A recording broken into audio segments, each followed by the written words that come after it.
करना पड़ेगा। सबसे पहले हमें अब जैसे ये लोकेट करना, real part of W circle को रिप्रेजेंट कर रहा है तो सर्कल का इक्वेशन पता होना चाहिए।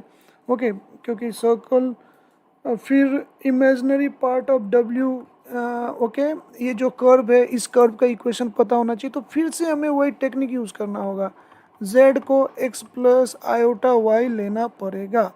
ठीक है, उसके बाद w को चेक करेंगे कि w आ क्या रहा है। तो चलिए देखते हैं, w z को अगर मैंने x प्लस आयोटा y ले लिया तो z into conjugate of z का मीनिंग क्या होता है, square of conjugate of z। k1 z की जगह क्या लिख देंगे, x प्लस आयोटा y।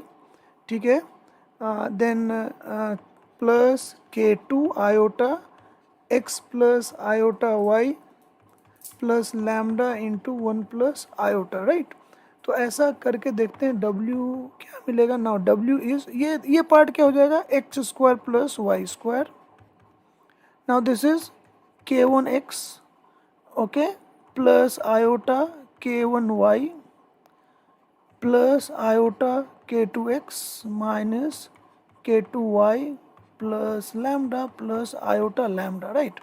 अब इसे हमें रियल पार्ट को एक साथ, रियल पार्ट में क्या क्या आ रहा है तो देखिए, x square plus y square plus k1x, right, फिर माइनस k2y, ये रियल पार्ट है, प्लस लैम्डा भी है, ये रियल पार्ट हो गया। इमेजिनरी पार्ट आयोटा के साथ क्या क्या टर्म है तो k1y plus k2x plus lambda, okay, ऐसा ले लिया हम लोगों ने। ठीक है, अब इसके बाद अब real part of w, real part of w zero, it means ये रियल पार्ट क्या है, x square plus y square plus k1x minus k2y plus lambda equal zero.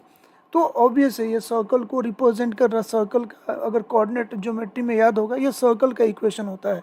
तो अब यहाँ पे हमें k1 और k2 को फाइंड करना होगा। ठीक है, k1 k2 को फाइंड करने के लिए कुछ इन्फॉर्मेशन ऑलरेडी है यहाँ पे।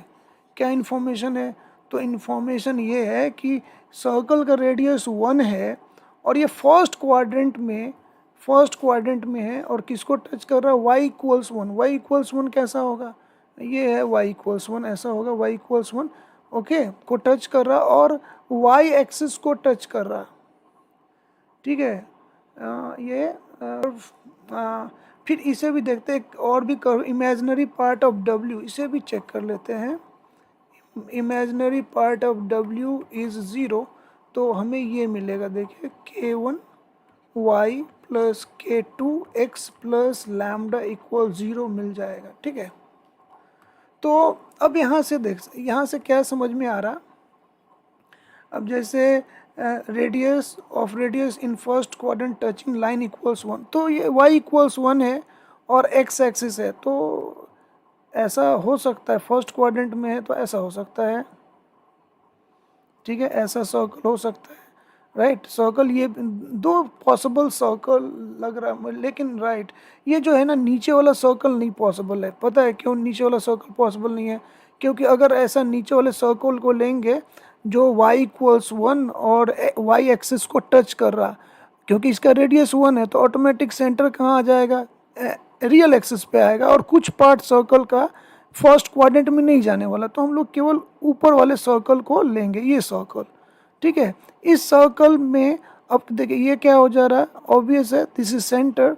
सेंटर क्या मिलेगा हमें, सेंटर हो जाएगा, सेंटर इज व्हाट, क्योंकि इसका रेडियस 1 है तो x कोऑर्डिनेट 1 होगा और y कोऑर्डिनेट 2 के इक्वल हो जाएगा।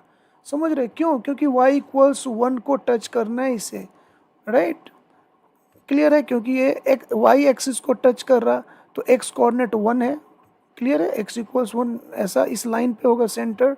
फिर क्योंकि y इक्वल्स 1 को भी टच कर रहा तो ये 1 यूनिट और ऊपर को जाएगा, तो y कोऑर्डिनेट यहाँ पे जैसे ये इस पॉइंट का y कोऑर्डिनेट क्या है, इसका y कोऑर्डिनेट होगा 1 और इसको और ऊपर की ओर 1 यूनिट लेकर जाएंगे तो 1,2। तो समझ में आ गया, सर्कल जो है सर्कल का सेंटर 1,2 है। तो जैसे कि कोऑर्डिनेट ज्योमेट्री में जब हमारे पास सर्कल का इक्वेशन ऐसा होता है तो हम सेंटर को क्या लिखते हैं, सेंटर ऐसा लिखते हैं ना, माइनस इसका सेंटर क्या होगा, -k1/2, -k2/2। तो यहाँ से अब इसको इक्वेट कर देंगे, किसके इक्वल होगा, 1 एंड 2 के इक्वल होगा। तो इससे हमें K1 और K2 दोनों का वैल्यू मिल जाएगा। ठीक है, ओके। तो K1 और K2 दोनों का वैल्यू मिल जा रहा, कैसे, तो K1 कितने के इक्वल आ रहा, तो K1 आ रहा -2, और K2 कितने के इक्वल होगा, तो K2 है 4 के इक्वल है। K1 और K2 दोनों का वैल्यू यहाँ पे मिल जा रहा। ठीक है, ठीक है। जब K1 और K2 हमें मिल गया तो अब लैम्डा लैम्डा भी फाइंड कर सकते हैं। यहाँ तक क्लियर है, समझ में आ चुका होगा। अब क्या करेंगे, अब लैम्डा को फाइंड करने के लिए फिर से, क्योंकि अब सर्कल के इक्वेशन को हम लोग ऐसा लिख सकते हैं, ये जो सर्कल का इक्वेशन है इसको क्या लिखेंगे, x² + y², okay. K1 means -2x -4y, इसमें इसका हेल्प ले सकते हैं हम लोग कि नाउ दिस, ये जो सर्कल है किस पॉइंट से पास हो रहा है, तो देखिए यहाँ पे ये जो पॉइंट है जो इमेजिनरी एक्सिस पे है, ये पॉइंट कितने के इक्वल होगा, तो ये 0,2 के इक्वल होगा। तो 0,2 से ये पास करेगा, इससे हमें मिल जाएगा, क्या मिलेगा, 0 + 4 -0, और ये क्या हो जा रहा, -8 प्लस लैम्डा इक्वल 0। तो लैम्डा जो है ये 4 के इक्वल आ रहा है, लैम्डा इज इक्वल टू 4। तो फाइनली हमें सर्कल का इक्वेशन मिल गया। ठीक है, सर्कल का इक्वेशन क्या है, तो equation of circle is x² + y² -2x -4y + 4 equals 0।